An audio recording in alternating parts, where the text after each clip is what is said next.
أعوذ بالله من الشيطان الرجيم بسم الله الرحمن الرحيم الحمد لأهله والصلاة على أهلها أما بعد.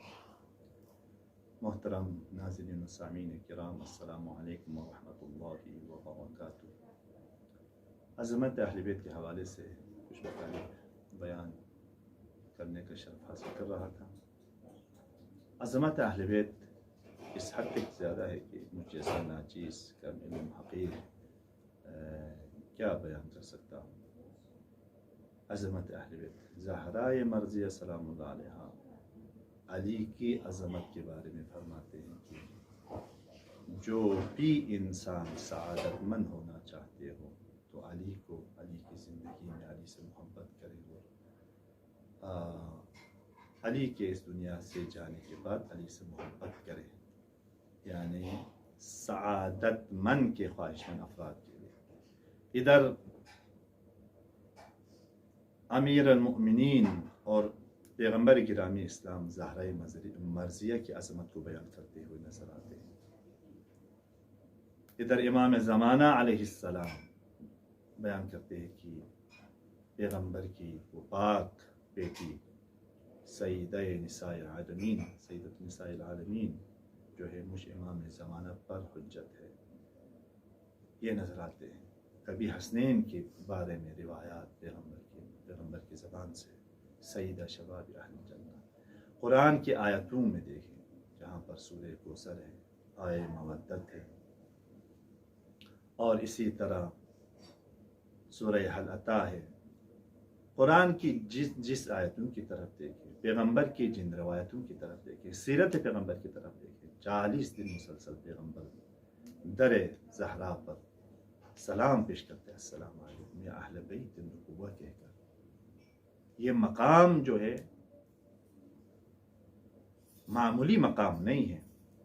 یا حدیث قصہ کی طرف اگر ہم توجہ کریں، جبرائیل امین سوال کر رہا ہے جب پنجتن پاک قصہ میں جمع ہوئے، وہ جو تفصیلی روایت ہے جابر بن عبداللہ انصاری زہرا سلام اللہ علیہا، خلاصہ یہ ایک پوری ایک کامل روایت ہے۔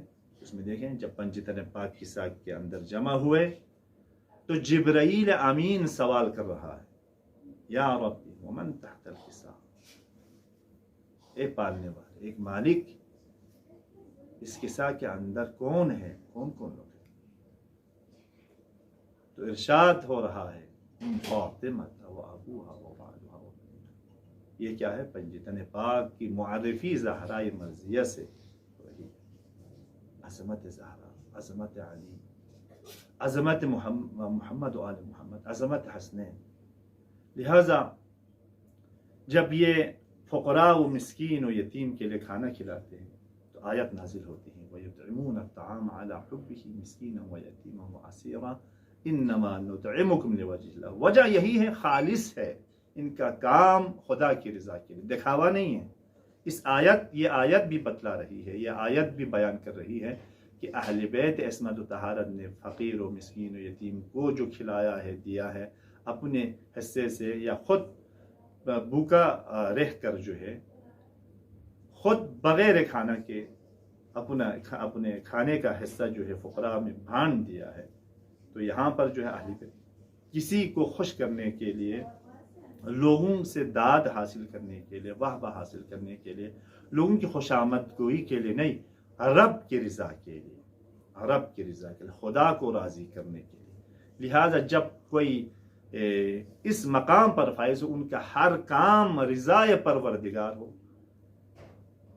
تو خدا جو ہے ان کو جو مقام عطا کیا ہے، انما نطعمکم لوجہ اللہ لا نرید منکم جزاء ولا شکورا، نہ کسی جزا کے لیے نہ شکریہ کے لیے نہیں، بلکہ صرف رضائے پروردگار کے لیے۔